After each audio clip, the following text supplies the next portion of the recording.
Facility, or GRIF. But today's technical talk is going to be on 3 years of implementation of GRIF and what the implementation highlights are. So personally, I'm very excited for this milestone, and I think we have an interesting hour up ahead for you. So for those of you who are watching our technical talks for the first time, a little bit about these technical talks. They are a series of webinars focusing on GRIF and its innovative projects. Like I said, today is going to focus on our implementation highlights over the last 3 weeks, come accompanied with knowledge products. So at the end of today's webinar, you will receive a post-event resources email with both the slides from the webinar as well as some additional fact sheets and information on what we just discussed. As always, we love to hear from you, so please do put in your questions. We do have some time for a question and answer session with our speakers today, and we have somebody monitoring the chat box, so do put it in there and I will make sure to pick them up and pass them on to the speakers. Next slide, please.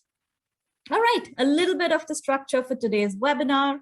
We have introduction and opening remarks, followed by 3 very exciting lightning presentations. Then a very brief time for question and answers, and we will wrap up. The GRIF lightning talks are very short. That's why they're called lightning talks. So today's session is only going to be 60 minutes, and we hope it's a power-packed 60 minutes. Next slide, please. All right, so on to our first speaker for today. We have Dr. Olivier Mahol, who is the practice manager of the Crisis and Disaster Risk Financing team and the Disaster Risk Financing and Insurance Program at the World Bank. And Olivier's team provides emerging markets and developing economies with analytical and advisory services to help the financial resilience of governments, businesses, and households against disasters and climate shocks through both policy reforms as well as innovative financial instruments. And this is done in over 60 countries. Olivier, over to you. Thank you, Kavya. Hopefully you can hear me well. I'm really delighted to attend this 7th session. This is already the 7th session of this GRIF technical talk series. And today's session, as mentioned by Kavya, is really about to showcase the main implementation highlights of the what we call the GRIF. And you may have noticed that within your invite, you also received the GRIF annual reports. And I definitely encourage you to look at this report to understand the breadth and the depth of the work done through the GRIF program. So as you may recall, the GRIF was launched in 2018, more than 3 years ago, with the generous support of the governments of Germany and the United Kingdom. And I must say this is the largest program ever established with the World Bank to support financial resilience. So this was for us, and this is still for us, a major milestone within the World Bank to design and implement financial solutions to cope with climate shocks, disasters, and other crises. So in a few minutes, Ronette and Simon will share with you the main achievements of the GRIF, and we'll present some very concrete projects that GRIF has been supporting over the last 3 years. But before they do that, allow me to share with you some thoughts, not only on the GRIF itself, but also looking forward about what the G7 proposal for the global shield against climate risk could also look like. So a few lessons we can learn from GRIF, which I think can be quite helpful. One is that GRIF in its current structure has allowed us to pilot new risk finance initiatives. And the GRIF in its first version has worked mainly through World Bank projects and has provided more than $200 million in grant financing, which has allowed us to co-finance more than $2.2 billion of World Bank finance projects.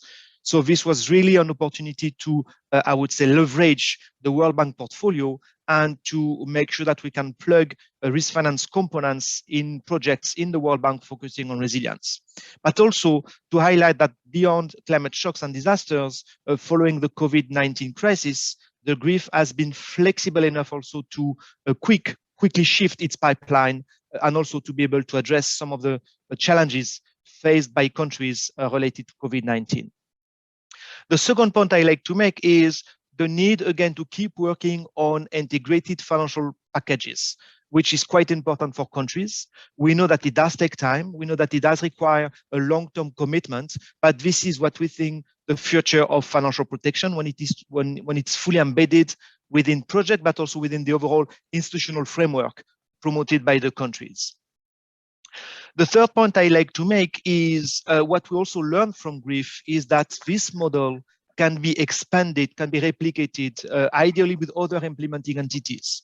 The World Bank is by no means the only partner on this topic. The disaster risk finance landscape has changed dramatically since we launched GRIF. So it's very important that also we can also I would say share our knowledge, share our expertise, lessons and challenges with other implementing partners, not only the multilateral development banks, but also the civil society and other partners involved in this topic. And last but not least, which also goes back to the last point I made, partnership is critical. It's of course very important to embed the work we're doing at the country level, but a bit more upstream, it's important to have some rules, some guiding principles, some guidelines, some platforms where we can really exchange our knowledge on these initiatives, whether it's through the Insurance Resilience Global Partnership, whether it is through the Insurance Development Forum with the private sector. So all these kind of bodies, platform, fora are very important also for us to share our knowledge and to ensure a good, I would say, synergy and value for money ultimately when it comes to disaster risk finance. And I hope that all these kind of lessons again can help design the proposed global shield against climate risk, which is, as we just are we speaking, discussed under the G7 presidency with Germany. So all in all, very happy to be here. I look forward to the short presentations and the discussion. And again, I'm very happy that we can exchange once again on this very important program. Let me stop here and hand over to Simon. Or Nicola, please. Sorry, Nicola, over to you. Just briefly, I'd like to introduce Nicola Gent, who's a disaster risk financing advisor at Foreign Development and Commonwealth Office of the United Kingdom. Nicola, prior to this role, she served as the UK Department of International Development's Caribbean representative, as well as the Climate Change Advisor for Africa. Welcome, Nicola, and thank you for joining us. Thank you very much, Javier. Thanks, Olivier. Hopefully you can all hear me okay. If you can't, somebody please do shout. But hello, everybody. It's a great pleasure to be here today. Lovely to see the breadth of attendance and interest in GRIF, and some old friends as well joining. So hello again to you all.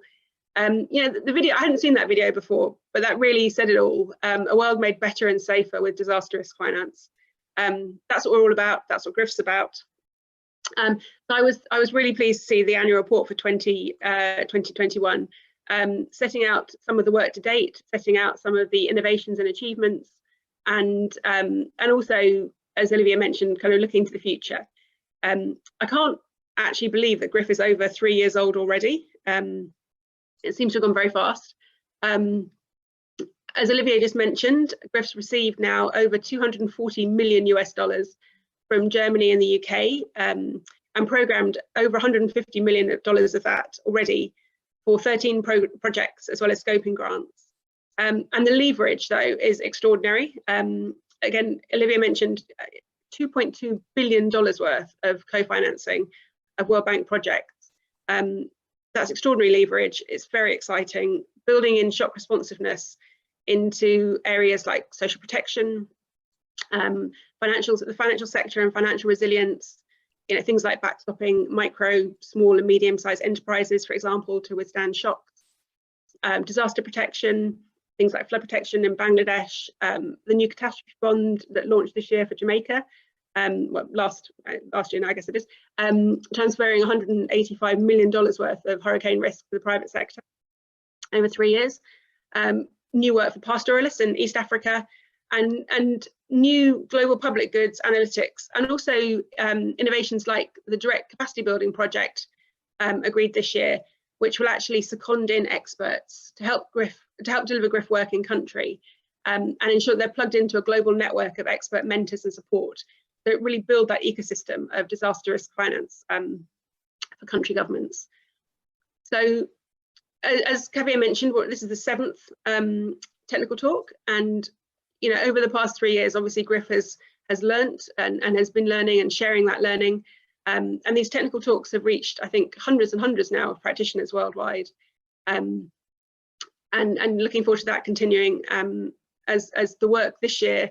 I think, now we're 3 years in. I think more of the projects agreed in the early years have become now at an implementation stage. They're getting up and running. So some really exciting new opportunities. Also going forward with IDA 20. It's going to be a great year, I think. And as Olivier mentioned, last summer, the G7 agreed ambitious new support for disaster risk finance. And GRIF was always intended to be a major part of the delivery system for that support. This year, that's been taken forward with a new global shield concept that is looking to expand disaster and climate protection and strengthen coordination across the international system. So we see a really strong role for GRIF within that, a real opportunity. There'll be kind of new innovations, perhaps working more closely with the risk pools, but a real opportunity to grow the work, bring in more donors, bring in more countries, and expand and kind of learn from the pilots and the projects that have been agreed so far. So exciting times. Thank you, Olivier, Kavya. I think I'm handing back now to Kavya and Simon and Ronette for the lightning presentations to highlight some of the particular innovations and successes of the year. But thanks very much to the team working on GRIF, to the governments partnering on the GRIF implementation for this year. And yeah, looking forward to more in the years to come as well. Thank you.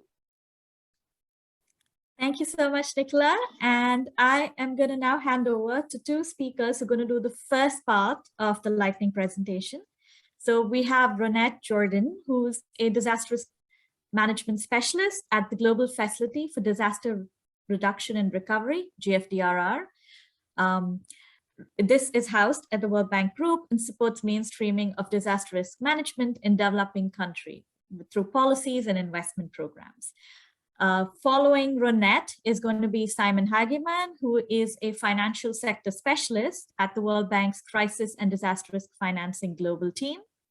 His key projects include work on the Global Risk Financing Facility, as well as in the Sahel and in the Asia and Pacific region. So Simon and Ronette have had a major hand in developing the annual report, and I'm very excited to hear from them on the implementation highlights. So over to you, Ronette. Thank you very much, Kavya. Hi, everyone. I am Ronette, as Kavya just mentioned. I manage the Trust Fund Administration activities in the GRIF Secretariat. And I'm really delighted to be part of today's technical talk. And so thank you very much for joining us. For my few minutes, I want to give a really brief overview of the GRIF. And this may be a refresher for some of you who have been with us from our very first technical talk, but I want to say a little bit sorry about what GRIF is, its relevance, and then I'll end with a quick introduction of the GRIF portfolio. So GRIF, as the slide is showing, is a multi-donor trust fund that is hosted by the World Bank Group. And really our objective is to help countries to design and set up financial instruments before a shock event, so before a disaster, some other climate event, as well as other types of emergencies and crises. And through setting up these pre-arranged financial instruments, what we're doing really is helping governments to have funding readily available to aid their response and recovery efforts without them having to divert these amounts from their budgets. So as Olivia mentioned, the GRIF was established in 2018, and Nikki mentioned our contributions from Germany and the UK. We looked at the numbers. As of today, we've gone over $300 million in pledges and contributions. From an operational standpoint, currently GRIF works through World Bank teams. So the GRIF grants are not necessarily standalone. Rather, they are embedded into the larger World Bank investments.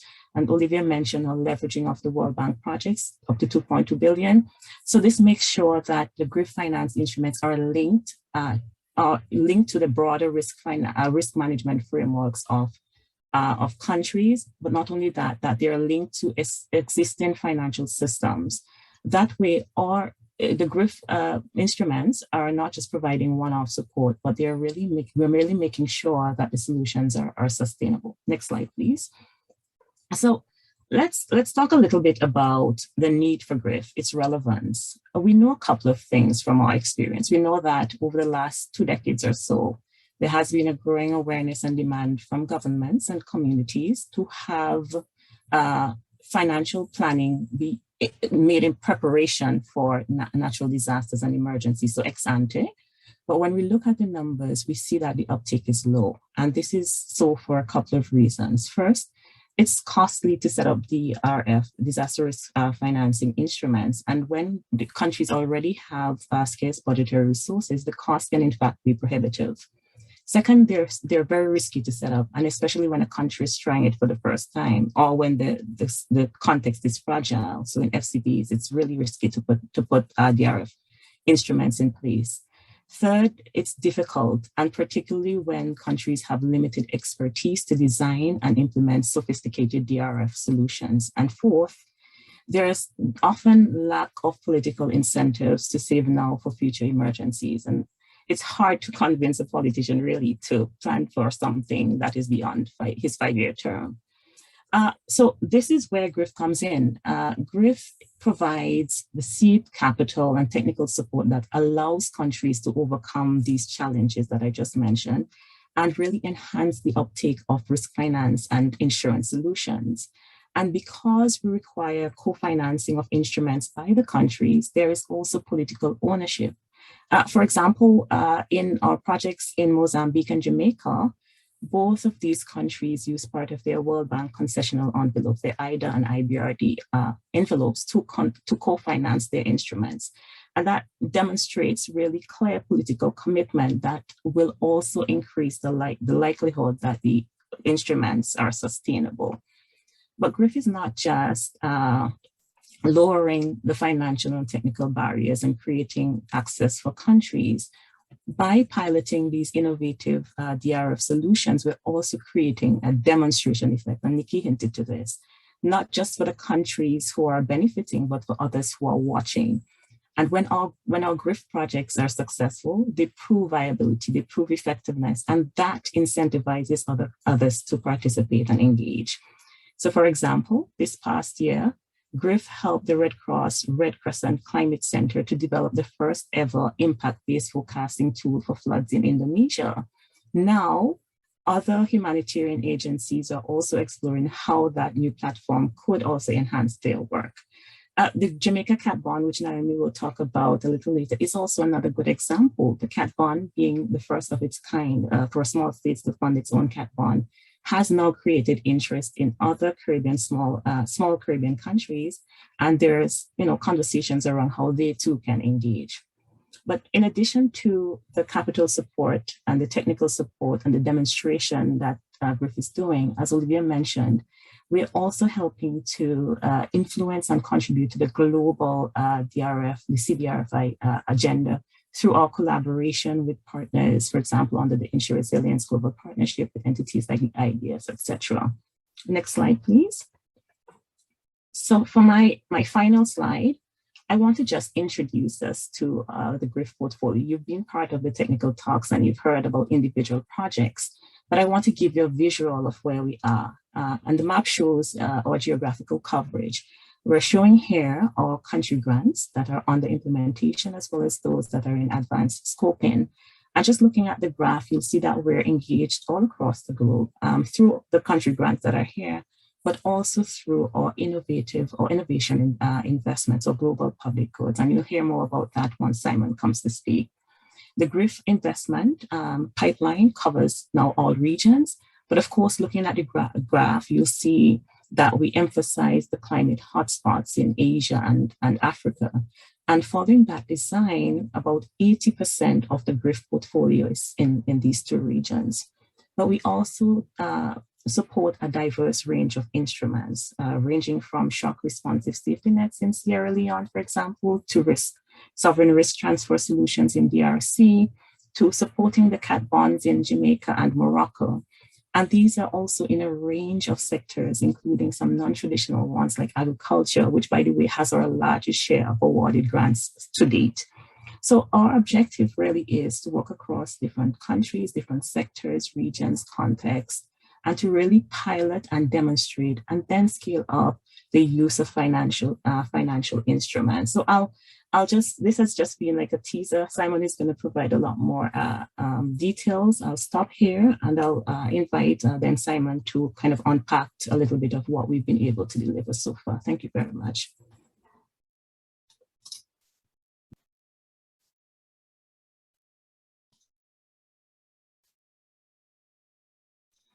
Thank you very much, Ronette. I hope you can hear me well. So yes, my name is Simon Hagemann, for those who don't know me. I'm part of the GRIF Secretariat, and for full disclosure, previously working for the German Federal Ministry for Economic Cooperation and Development. So I've been involved on the GRIF from, let's say, both sides, and I'm very, very much happy to be part of this presentation today, and the GRIF is really very much dear to my heart. So during my presentation, I will focus on a couple of key implementation highlights, some examples that are included in the latest GRIF annual report 2021 that was shared with you, and also give you a little bit of an update of where we are currently in this fiscal year. So you see on this first slide a couple of repetitions of things that have already been said. I think the main message here is that the numbers are a true testament to GRIF not only being a financially significant vehicle. You see the 2.2 billion leverage to GRIF, but also very much very flexible MDTF in a couple of terms. I mean, firstly, the geographical scope. Our portfolio now spans all World Bank regions, and providing grant financing to 11 country projects, 4 IBRD, 7 IDA, so IDA meaning 1,205 USD capita or less. And of those, 4 are FCV, so fragile and conflict-affected situations. Main message here is GRIF also goes into countries, let's say, where previously people thought that prearranged financing would be extremely hard to implement. We actually do it. Secondly, thematic scope. Our projects are not just active in our own global practice, so in our department of the World Bank, which is finance, competitiveness, and innovation, but in 6 other global practices from macroeconomics, urban resilience and land, social protection, agriculture, water, transport, so very big breadth of thematic scope. Thirdly, the kind of disaster we finance is flexible. So we started out providing financing solutions to natural and climate disaster, and were able 2 years ago when COVID started to shift part of our work pipeline towards COVID-19. We're very flexible when it comes to the grant financing we give to test the range of financing instruments. So we are, and we will talk about it more, we support risk transfer instruments like the Jamaica Cat Bond, working on scaling of risk pools, the CDRIP in Southeast Asia, working on portfolio credit guarantee schemes, shock responsive safety nets, and forecast-based financing, a huge range of financial instruments. And last but not least, we do significantly provide to protecting vulnerable people against shocks and disasters. So we've been working with the Ensure Resilience Secretariat to develop a detailed methodology on how to actually calculate beneficiaries for each type of instrument. And very conservatively, we have calculated for the projects that have already been approved, we would reach over 16 million poor and vulnerable people, meaning less than $15 a day, with very many poor or very poor under $3.1 a day. Next slide, please. Just a couple of highlights that you can also find in the annual report, which give you a great overview of what we're working on. I think the Jamaica example is a great example of how we can mobilize capital, or as part of Jamaica's broader DRF strategy. We supported the World Bank issue the first ever cat bond in the Caribbean, and Naomi Cooney from the Treasury will talk about it more. So secondly, shock responsive safety nets. We currently have 2 projects in Malawi and Sierra Leone. Shock responsive safety nets, meaning that you have a safety net, and in the case of a disaster, the safety nets can scale up to existing beneficiaries and or new beneficiaries. And this also quite well links to the COVID bullet. So in Sierra Leone, for example, the GRIF grant enabled really the country to pre-arrange financing for the first time ever in advance of a shock. So COVID hit 2 years ago, and they were able to trigger an emergency cash transfer to over 17,000 beneficiaries within a matter of a couple of weeks. And now, and this is an additional layer of success, the project then sought additional finance from the European Union, who then used to agree to use the same systems financed through GRIF. And in the last year, in addition to that, the country has prepared a new World Bank Social Protection Youth Employment Project and continues to build in a pre-arranged financing instruments. Among the projects that are active right now or in planning, 9 are considering or are directly responding to COVID-19 risks. So this exemplifies the huge impacts that GRIF projects can make and the flexibility that the GRIF offers. Lastly, MSMEs. So we have a couple of projects that support micro, small, and medium-sized enterprises, and they encourage more private lending to keep economies and businesses afloat. So, for example, in Burkina Faso, the GRIF is supporting a new financing window for its portfolio credit guarantee scheme for small and medium enterprises to respond to COVID-19. So the crisis window can then guarantee $45 million in loans by financial institutions. It covers restructured loans, short-term working capital loans to MSMEs, to those companies that currently have difficulty because of 19 or a drought. Next slide, please. So the main message here, I think, is over the course of this fiscal year, we have approved additional projects in West and East Africa, as well as Southeast Asia.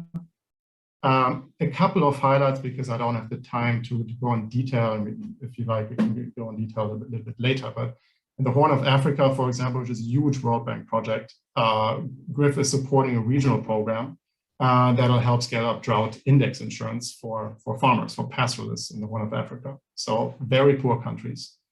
And it can help mobilize capital of local and international reinsurance companies. So the goal of the project is for the pastoralists to have insurance cover against drought.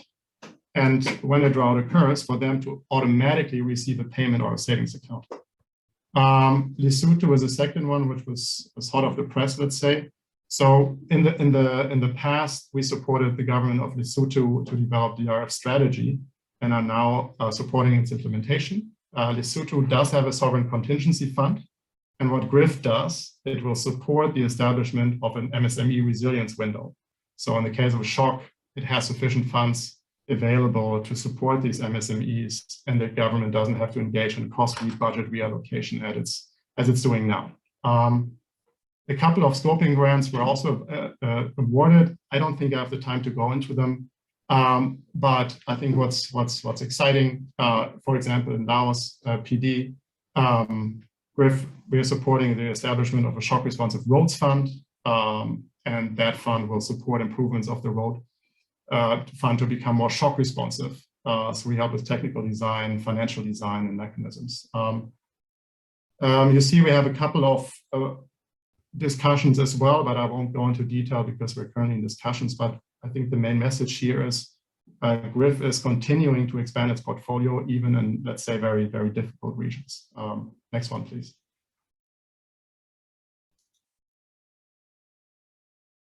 Innovation investments, I think, Nikki, you very, very quickly touched upon it, and we can also go in it in a bit more detail during the Q&A if you like. Apart from financing for scoping, TA, and co-financing of the instruments I just mentioned, GRIF is providing financing for what we call innovation investments. So they were formerly known as global public goods, meaning that these are basically strategic investments for technical innovation, to improve efficiency of instruments, and that can include, but it's not limited to, improving risk assessments, risk monitoring, risk visualization, data collection, satellite technology, big data, and this kind of stuff. We're currently providing, for example, $5.5 million for what we call the Crisis Risk Finance Analytics Program, where we partner with key players like the European Space Agency to link the latest technology with our on-the-ground operations. Another project that we're working on, and Nikki mentioned this, is a capacity strengthening program where we aim to train and embed disaster risk finance fellows and key ministries of finance or other ministries, departments in developing countries to advance the CDRF agenda. Over the course of the last couple of years, we've done a range of really exciting things, which we can talk about later if we like. For example, we've been working on what we call the Next Generation Drought Index, NGDI, to create more robust drought indices and models that can then be taken up and applied in let's say, real life, real project contexts. I would probably stop here for time reasons, but very happy to go into details a little bit later. A couple of lessons that we've learned from the GRIF from 3 years, and this is really just a very, very small number of lessons. We have a myriad of lessons, but I'm just basically having those here right now that are detailed in the annual report. So firstly, and we've heard this before, and I think it's kind of evident in itself, is setting up prearranged financing. A link to systems is key. I mean, countries need the enabling environment, which is why we provide TA that accompanies grant financing, so that countries are actually able to use the vehicles and have the right decision-making disbursement structures in place. And additionally, through our innovation investments, which I just mentioned, GRIF can support the development of risk models that it can help design those financial solutions. Secondly, working with new partners. Olivier has mentioned it before. Working with a wide range of partners is really key to drive this agenda on the international political agenda and keep the momentum, as well as to implement a wide array of solutions, right? So we've been working since 2015 with important political processes like the G7, G20, and others, and been working very closely with the Ensure Resilience Global Partnership, the Insurance Development Forum, and others on a political level, where the topic obviously has gained immense traction. And I think on a more technical level, we've been working with new partners, like humanitarian partners, like the Red Cross Crescent Climate Center, where we helped develop the first ever impact-based forecasting tool for floods in Indonesia. And now other humanitarian agencies are exploring how this platform could be used to enhance their work. So by providing these types of financing and support, GRIF is really trying to push boundaries and testing solutions. And obviously, lastly, like coordination with the global risk financing ecosystem is key. Olivier mentioned it. There's indeed a fragmentation of the global risk financing effort. Solutions are often not standardized, and GRIF and our team are really helping build cooperation, collaboration with the aim of the best possible DRF solutions for the countries. And we believe that creating standards, for example, for a subsidy report, support will really create a more even playing field for different partners involved in the risk financing space. I will leave it here. Thank you very much. And I hand back to Kavya.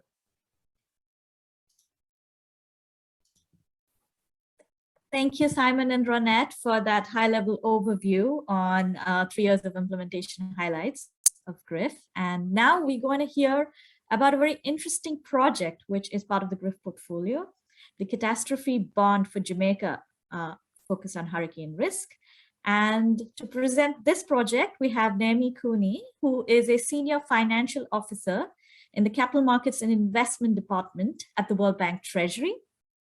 Naomi has had over 17 years of experience in structured finance and insurance, and she's worked both in the public and the private sector.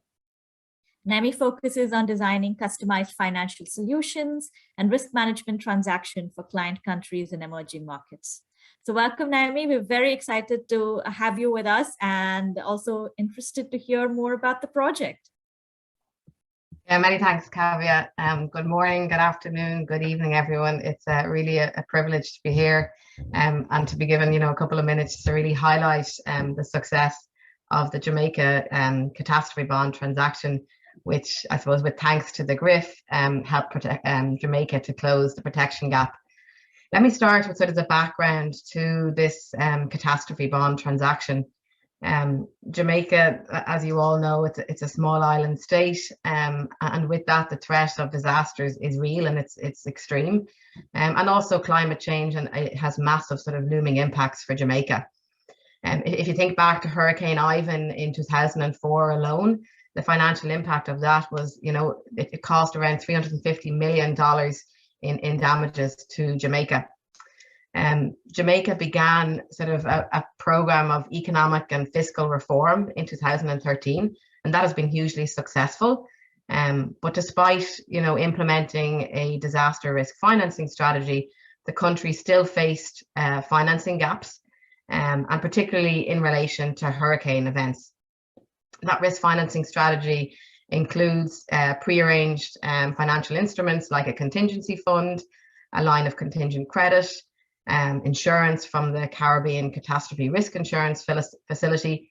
And then Jamaica had a vision that they wanted to implement a catastrophe bond transaction that would complement all of those existing sort of risk financing instruments, and help them sort of close the financing gap for the most extreme disaster events. So like an event like Hurricane Ivan. Part of that vision was to have a structure for the CAT bond that would provide them with immediate or very quick payouts to allow them to sort of finance the emergency relief and recovery efforts that are required for a Hurricane Ivan type event.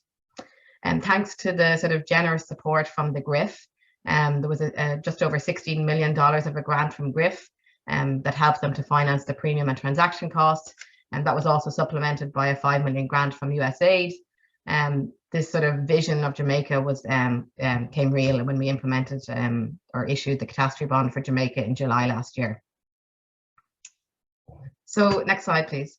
Yeah, so some of you may not be familiar with catastrophe bonds. So let me just get a little bit technical, if you don't mind, for a couple of minutes and sort of introduce you to what a catastrophe bond is.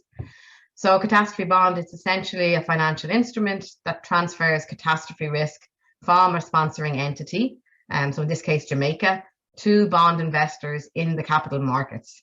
And typically sponsors of catastrophe bonds are insurance or reinsurance companies, but governments and corporates are also sort of sponsors of catastrophe bonds. Like insurance, a sponsor, so in this case Jamaica, would pay premiums for their financial protection or their cover, and in return they would receive a payout from the bond transaction if a disaster event occurs that meets predefined criteria.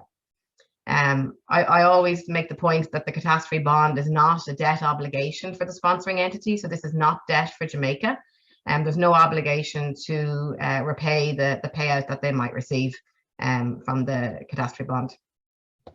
A little bit different to insurance, catastrophe bond, the bond investors provide the full funding for the transaction at issuance. So that ensures that the funds are promptly available for a payout and there's no exposure to the market counterparties that are sort of taking on the risk. Next slide, Nancy. So let's talk about this transaction itself. So in July of last year, the World Bank issued a 185 million catastrophe bond transaction, which provides the government of Jamaica with insurance cover for hurricane events for 3 hurricane seasons. So from July 2021 right through to December 2023. So that maximum payout from this transaction is 185 million. It could be, a single full payout if there's a really extreme hurricane, or it could be made up of partial payouts over the 3-year period. The legal structure and what the structure of the catastrophe bond looks like. So the World Bank is the issuer of the catastrophe bond in this structure. But the government of Jamaica would have entered into a risk transfer agreement, so like an insurance agreement with the World Bank. And under that agreement, they agreed to make premium payments to the World Bank in return for a potential payout if an eligible hurricane event were to occur. Jamaica, through the grant payments from the GRIF and USAID, were able to make those premium payments. Simultaneously with the issuance or the entering into that risk transfer agreement, the World Bank hedges all of the risk in the capital markets through the issuance of a catastrophe bond. And the capital market investors, which is really made up of, institutional investors, pension funds, reinsurance companies, those investors would pay the proceeds to the bank upfront when the bond is issued. And in return, they receive a bond coupon for the duration of the bond. And that bond coupon is made up of the premium payments from Jamaica plus a spread on top of that, the funding margin. While the proceeds sit with the World Bank, they're used to finance the sort of bank's sustainable development lending program. And this is, a nice addition of these transactions, both for investors and for Jamaica, because they sort of meet the sort of sustainable development use of proceeds. And then if there is a payout to Jamaica under the risk transfer agreement, we make that payout through reducing the proceeds of the bond. And then at the maturity of the bond, if there are any remaining proceeds, if there hasn't been a payout event, the remaining proceeds are returned to the bond investors. Next slide, Nancy, please. So I mentioned that one of the objectives of the transaction for Jamaica, and you can click on again, Nancy, actually, it's next. Yeah, thanks. And one of the objectives from Jamaica was to have a structure that provided them with quick payouts post-disaster. And they wanted that so that they could have access to financing immediately to help them cover the costs of relief and recovery efforts. So with the help of the risk modeling firm, with the lead managers and structuring agents, we designed with Jamaica a parametric cat and a grid structure for the catastrophe bond. And what that means is that we have this sort of grid structure that you'll see here on the left over the island of Jamaica, over and around the island of Jamaica. It's made up of 19 boxes or partial boxes. And what this means is if a hurricane passes through one of those boxes and it meets certain intensity thresholds that are predefined for the hurricane, then that would trigger a payout. In this instance, the intensity is measured based on the central pressure of the hurricane passing through one of these boxes.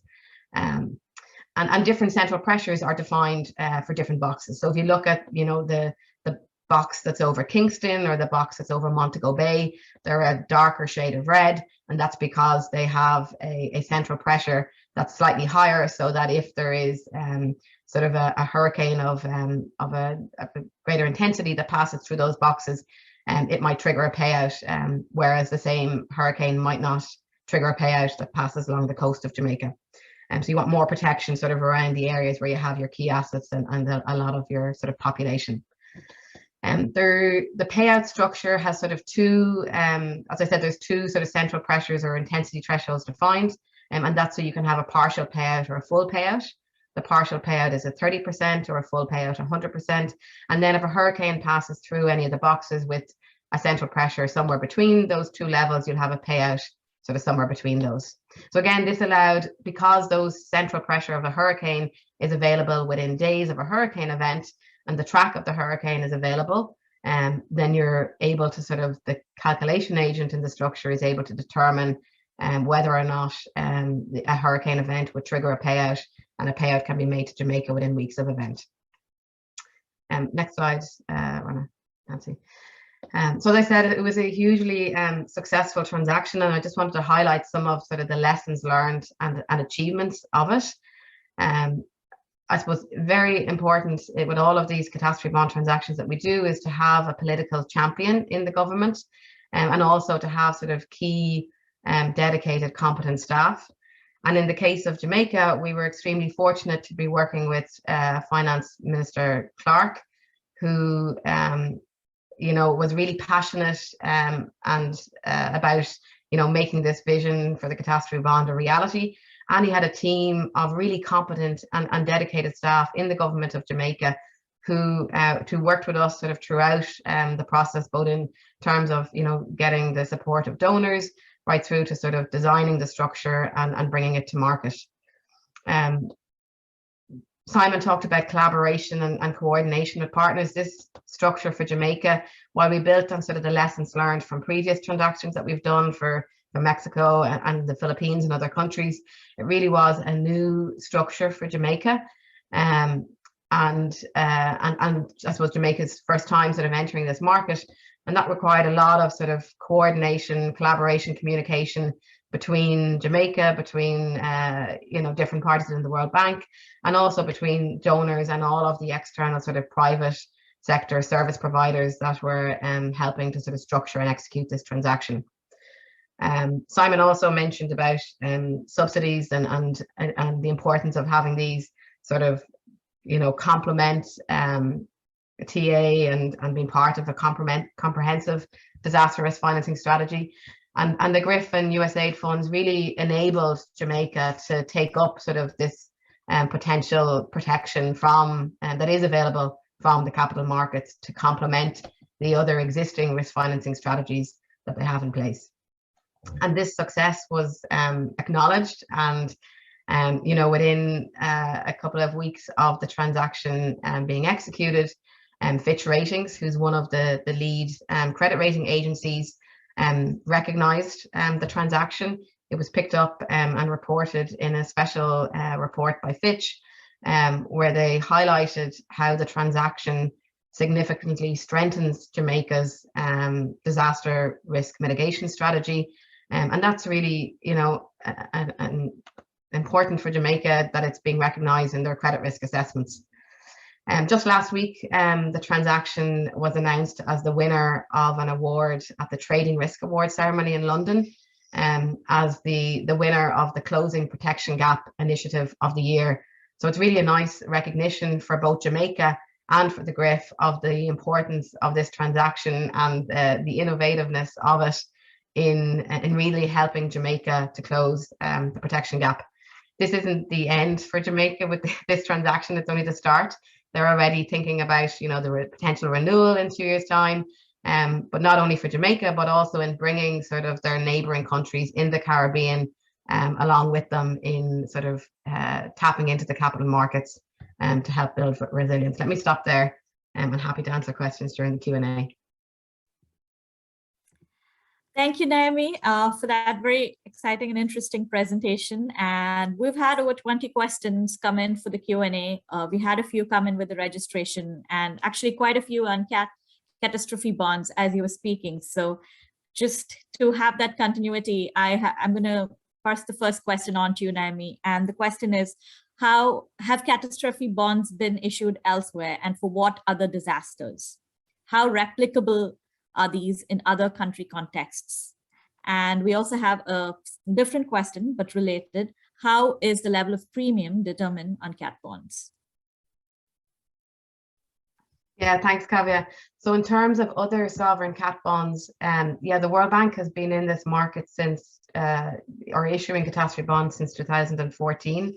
We've issued catastrophe bonds for, actually our very first catastrophe bond was for the CRIF in 2014, which of course provided protection to 16 member countries of the Caribbean. And that was for hurricane, earthquake, and tsunami risk.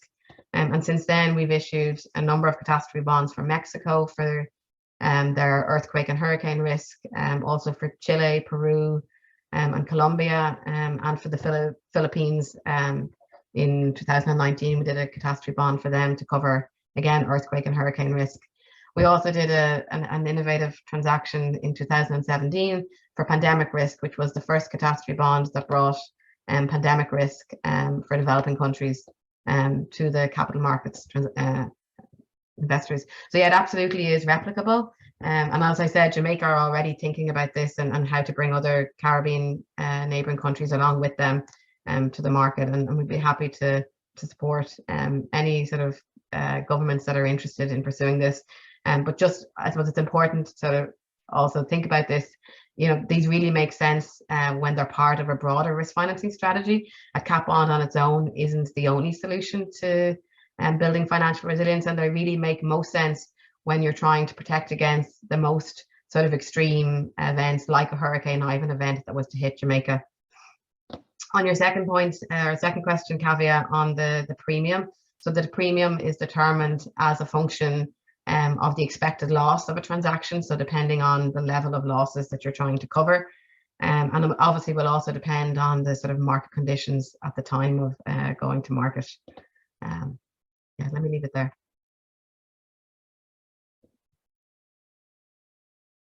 Thank you, Naomi. I'm going to before we move on to the next question, Ronette, I just want to see if you had anything to add also on cat bonds and any other examples from the GRIF portfolio, if you could add your experience. Sure, and this might link to a question that I saw in the chat box about how we're supporting in MENA. GRIF is also supporting the placement of a cat bond in Morocco, and basically the GRIF grant will expand the coverage for a sovereign fund that Morocco is building as part of a homegrown agenda to address fiscal exposure to natural catastrophes. So it will also support flood bond and improve awareness and modeling of drought risks in Morocco. So that kind of covers what you asked, Kavya, but also there was a question about other coverage that these cat bonds are providing in MENA. Thanks. Thank you, Ronette. Okay, I'm going to quickly step back and take a more high-level overview. And this was actually one of the first questions which came in, which goes back and relates to the very first part of your presentation, the lightning talk, Simon and Ronette. So based on the first 3 years of implementation, how have GRIF's strategic priorities evolved? And we have lots of questions. So Simon, I'll hand this over to you, but let's be very brief because I know lots of people want to get their questions answered. Thank you, Kavya. Yeah, very good question. So as I pointed out during my presentation, GRIF was set up to put in place solutions against natural disasters and climate shocks. And we do see that there is more need than ever before. So negative effects of changing climate are continuing to increase. Poor and vulnerable are those who suffer the most. That means that the core mandate, let's say, or the original mandate of GRIF is still very much relevant, and its development objective, so to strengthen financial resilience of vulnerable countries for earlier, more reliable response, recovery to climate and disaster shocks remains very much important. But what we've seen over the last 3 years with COVID is that there's a growing number of crises, compound shocks, etc. So GRIF being set up to do a sequence approach, we were able to move to other shocks. So when COVID-19 hit, the GRIF steering committee members, they quickly decided to shift some of the resources toward COVID-19. We were restructuring our pipeline to provide short and medium-term grants, for countries to prepare for compound shocks. And we've discussed this a little bit before, and including through the Sierra Leone example I gave previously.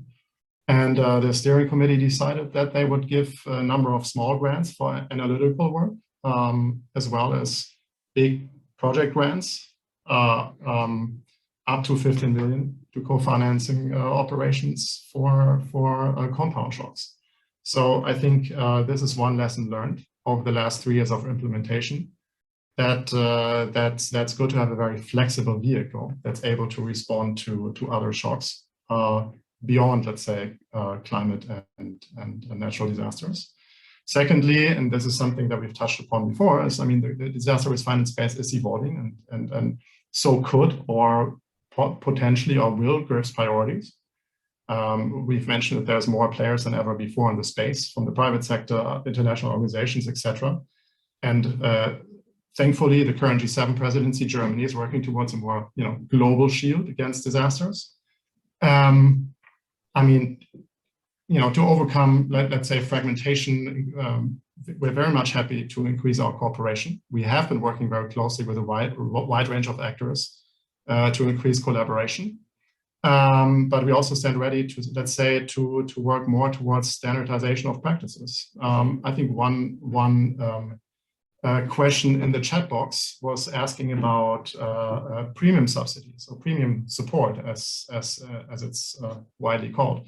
So we've been partnering with the Insurance Global Partnership and partners from other development banks, KfW, governments, etc., to define common criteria for premium financing. And I don't want to go too much into detail, but it's like, what's the best value for money? How do we get the most sustainable impact for the most vulnerable? How can premium subsidies really increase accessibility to risk finance instruments for the poor and vulnerable? How can we be transparent about premium support, etc., etc.? I think those are strategic questions for the future that I think GRIF's lessons and lessons learned through giving premium financing and thinking about those questions will play a bigger role. So I will stop here, but happy to go more into detail. Thank you. Thanks, Simon. And Ronette, I just wanted to see if you had anything to add to that, or also happy to move to the next question if you. Yeah, I think in the interest of time, we should. Time, yeah. All right. Okay. There are a ton of questions coming in, and I actually wanted to pick up on something which actually might relate a little bit to what you were talking about, Simon, just a little earlier. So in 30 seconds, very briefly, how exactly is GRIF actually coordinating with other players in the risk financing ecosystem? So for example, AFDB's EDRIFI in Africa to ensure that this complementarity between EDRIFI and GRIF's work on DRF with the different ministries of finance, especially in Niger, Malawi, Mozambique. Simon, you had already mentioned developing standards for subsidiary support. Is there any progress in this? Is there additional information you can share? So we're at the 2-minute warning, so very briefly would be great. Thanks. Sorry about that. Well, I think there's many layers to this question. I mean, first of all, for example, coordinating with others is built into the whole grant approval process. So projects, as we've agreed upon with all GRIF partners, projects will not be given green light if they can't detail how they will coordinate with other partners. So including the host governments, other international organizations that are active in the space, private sector, etc. So I think this is one answer of the questions. Secondly, I mentioned this before, we're working through international fora like Insure Resilience, through other fora, through the IDF, the Insurance Development Forum, to exchange and let's say like to be as open as possible about foster collaboration in a nutshell. And then thirdly, I think what's important as well, we're also working with partners inside the bank. So for example, with social protection colleagues currently at the moment to develop a framework on how to best collaborate on these, on advancing disaster risk finance, or in this case, shock responsive safety nets. So there's definitely a lot of layers to this question, and happy to go into details, but I think I've hit the 2-minute mark. We unfortunately are at the end of today's technical talk. And I just want to acknowledge that I know that we do have a lot of unanswered questions on the chat. We have questions about how GRIF is working with CDRIF and with GRIF and other risk pools. We have questions on how we do frameworks for payouts. So there are quite a few questions out there. And I just wanted to assure everybody with questions on the chat that we are going to try and get this back to you in the post-event resources email, potentially answered by some of our experts over here. So our apologies that we ran out of time today. Before I wrap up for the day, I just once again wanted to thank all our speakers, Naomi, Simon, Ronette, Nicola, Olivier. Thank you so much for joining us today. And for all our participants who've been with us from the beginning, I see that everybody strayed through all the way until the end of the event. So thank you for being such an involved audience. Please do stay tuned for our forthcoming technical talks. So we have one every month. So we have a very exciting technical talk on water utilities coming up. Again, like I mentioned, please keep your eye out for our post-event email with all the resources. We also do go on to the GRIF website. Sonal, if you could put on the website link on the chat, please, where we have all the materials available from our previous technical talks. So you can go and see what we have spoken about, all PowerPoint presentations, all recorded videos, everything is available for you to review at a time which is convenient for you. And if you haven't already done so, please join the disaster risk financing community of practice. Penny will have the link on the chat box in the next couple of seconds. And also, please do tell all your friends and other colleagues about our technical talks and ask them to join us next time. So thank you once again. Thank you for being a very, very involved audience. And so until next time.